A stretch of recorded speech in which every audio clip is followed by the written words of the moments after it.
क्या खावर एक बार फिर आयरा के सामने अपने जज्बात का इजहार करने वाला है?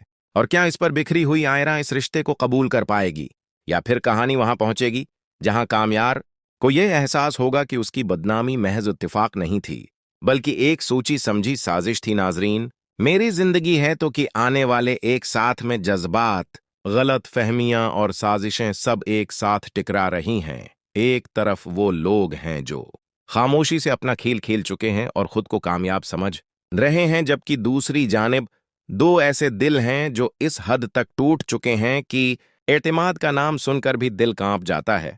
कामयार ने खुद को बदलने की पूरी कोशिश की। उसने माजी छोड़ा, आदतें बदलें, लेकिन एक लम्हे में सब कुछ खत्म हो गया। एक वीडियो, एक शक और बगैर वजाहत का एक रिश्ता टूट गया।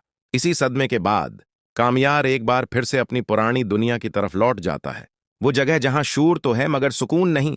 फारिया उसका इंतजार कर रही होती है, लेकिन हैरत की बात यह है कि निश्चय में भी कामयार की जबान पर सिर्फ आयरा का ही नाम होता है। यार वापस आकर वो अपनी दादी के सामने टूट कर बिखर जाता है और दादी से कहता है कि उसे दुख है, बेइज्जती या रिश्ता के टूटने का नहीं, बल्कि इस बात का जिससे वो सबसे ज्यादा मोहब्बत करता था। किसी ने उस पर यकीन नहीं किया, अल्टा उसकी मोहब्बत को ठुकरा कर रख दिया।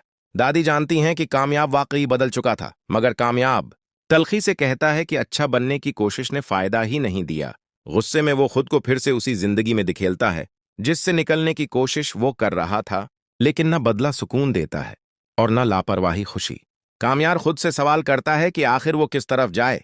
दूसरी जानिब फारिया कामयार के जख्मों को बार बार खरीदती है और खावर को ये बावर कराती है कि अब वक्त आ गया है कि आयरा के घर रिश्ता ले जाने का। खावर शराफत का लबादा उड़कर फिर से आयरा के वालदीन के सामने खुद को उसका हमदर्द जाहिर करता है और नर्म लहजे में कामयार को कसूरवार ठहराता है। आयरा, जिसके दिल में खावर के लिए कोई जज्बा नहीं, सिर्फ उस उम्मीद पर हां कर देती है कि शायद वो कामयार को बुला पाएगी, मगर अकेले में वो आज भी टूट जाती है, क्योंकि मोहब्बत आसानी से खत्म नहीं होती।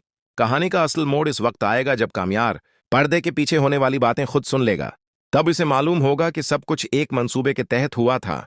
इसी लम्हे वो गुस्से में अंधा नहीं होगा, बल्कि सच को सबूत के साथ सामने लेगा और आयरा को दिखाएगा कि इन दोनों को जदा करने में असल किरदार खावर और फारिया का था। वो तो सिर्फ एक गलत फहमी के बैंड चढ़ चुके हैं। सच सामने आएगा तो गलतियों का एहसास भी होगा, लेकिन सवाल ये है कि क्या टूटा हुआ एतिमाद और एतिमाद दोबारा जोड़ा जा सकता है? और नाजरीन, अगर आपको ये वीडियो पसंद आई हो तो वीडियो को लाइक जरूर कीजिएगा और चैनल को भी सब्सक्राइब कर लें।